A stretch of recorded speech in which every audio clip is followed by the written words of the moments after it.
Today is day 8, and I thought today, well, most of our family there has taken my sister's car and gone down to the day camp, day use area where they have a lake and stuff. My sister are set up over there. We've got our embassy here set up, and I thought I'd just go around the camper here and just give a quick rundown on what it is that we're using for this trip. First and foremost, we're using the heck out of this bike rack, let me tell you right now. So I found this thing used for sale, stuck it on there, and I absolutely love it to death. And if you ever go camping, you need to bring your bikes. This is like the best thing that could possibly have happened to camping. 100%. So bring your bikes, you must have it.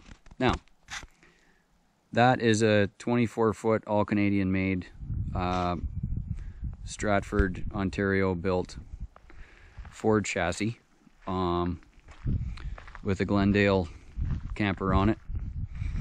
This model has a queen bed in the back right here with some storage underneath.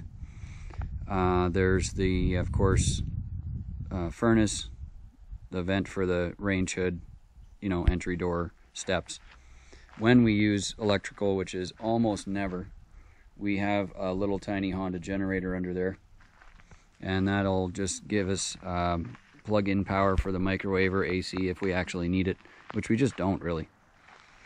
This is a 1-ton chassis. It does not have a frame extension. And if you're looking for an RV, make sure you get, if you want to actually tow a lot with your RV, make sure you do not have a frame extension on it, because that will cut your towing capacity by like, I don't know, 60%. So we have a full length frame all the way to the back and 8,000 pound towing capacity, which is ridiculous. So this thing hauls like no problem. Up in the front here, we have a huge bunk. It's a king size, and why that matters is because this thing is actually 8 feet and 4 inches across, and that means that I can take my 8-foot long fishing rods and fit them inside right across here at the front of the bunk in a piece of covered storage that doesn't get damaged, so that my fishing rods don't get broke. And I do a ton of fishing, and I don't want my fishing rods broken. That's it. It's simple. So that's going to be amazing. I have yet to ever see anybody even know I have fishing rods up there, because it's 8 feet and 4 inches on the outside of this thing, so I can put 8-foot fishing rods inside. It's great. It's just like, it's so good. Standard 1-ton Ford. It's got the Super Duty package and also has a 6.8 Triton 10-banger motor in it. It's all gas. A little bit of bottom storage here. I use this for my hoses and blocks in case I have to level the camper at a campsite. There's our dinette window with the 2 seats, fridge, furnace. That's actually the water heater. The, of course, typical tanks emptying is there. I have a city water connection, which I barely ever use. That window is in the bathroom. The whole back of this thing is a full stand-up shower. And for some reason, they decided to put the fuel filler way at the back instead of somewhere over here, because that fuel filler basically just runs all the way down inside the camper to here. Why didn't they put the fuel filler right there? I kind of think that would have been a lot easier. But anyway, what do I know? I'm just an RV user, so what do I know? Now, we've done a couple of interesting things with this to make it more homey for us. And I guess I should just kind of briefly talk about that. Why did we choose this? First of all, no TV, no fancy amenities. It's a very basic but all-inclusive camper. So we have quite a bit of sleeping room in the back. It has a full bathroom, full fridge, stove, oven, microwave, and rooftop air if you have shore power or a generator. I added a second 27 series deep cycle battery to it, so we actually have 180 amp hours of electrical in there. which with all the 12-volt upgrades we've done, actually it's very efficient. So that is a lot of battery power.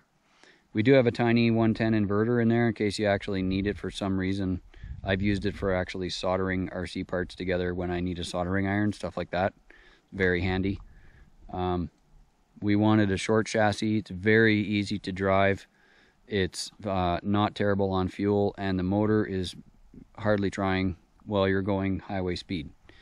And to us that matters. It's not stressed. The setup is not stressed out, and we like that. We like the fact that it's very easy to drive, easy to park.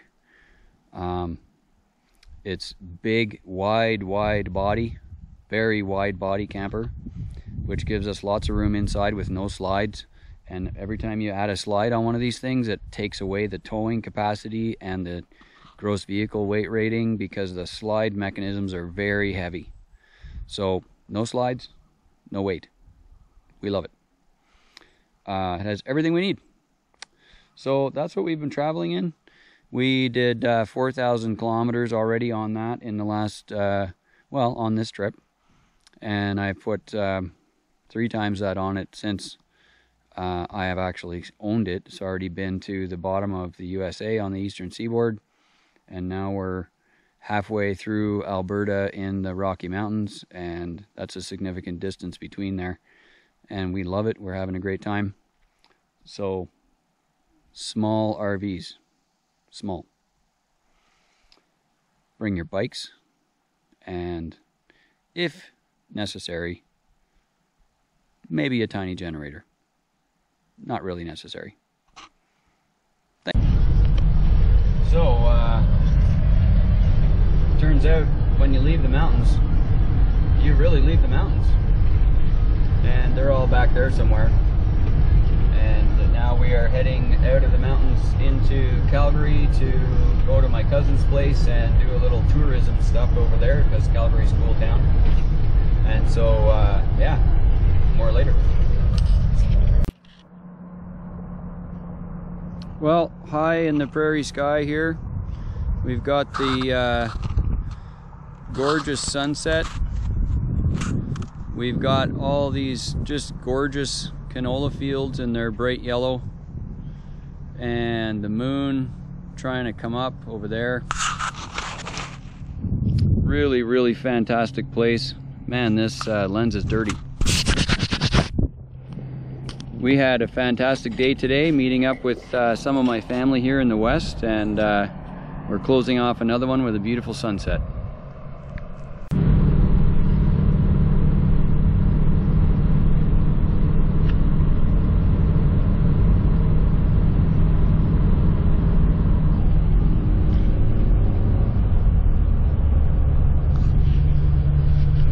So, we're down in this place that's called the Badlands.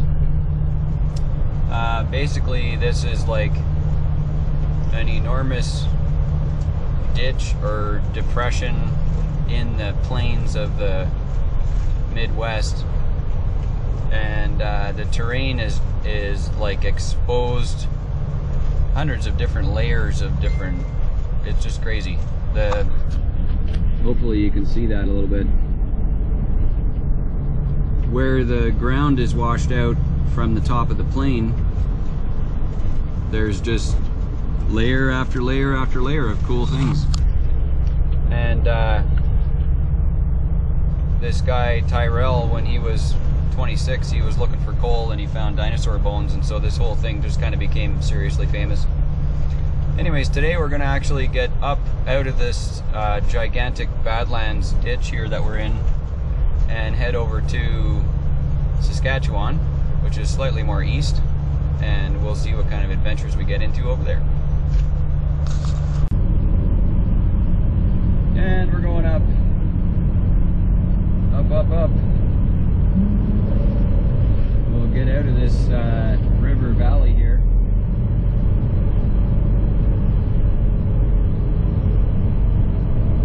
This is a serious hill.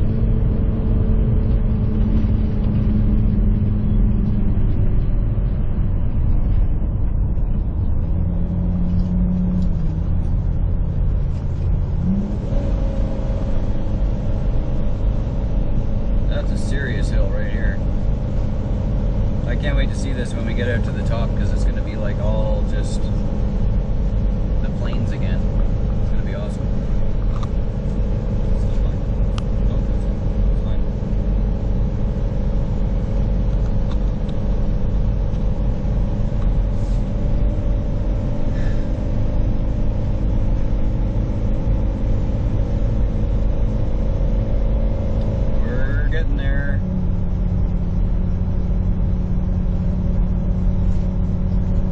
Hey, look at that big sky. That's crazy. You want to pan that around a little bit? You can see the Badlands down in the side there. It's lunch. And did you eat lunch? What? Did you eat lunch? I don't know. I might have been dreaming, but I think I had KD. He ate kind of fast.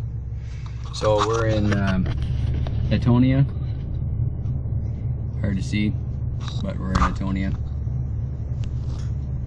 And it's just field. That's it. So soon to be out of here. Looks like we're gonna be down at our next campsite area somewhere around dinner hour. And here's my stats so far. We had a tailwind, so I'm up almost 13 miles per gallon here now. We're just idling away here. It's great. Yeah. Going good.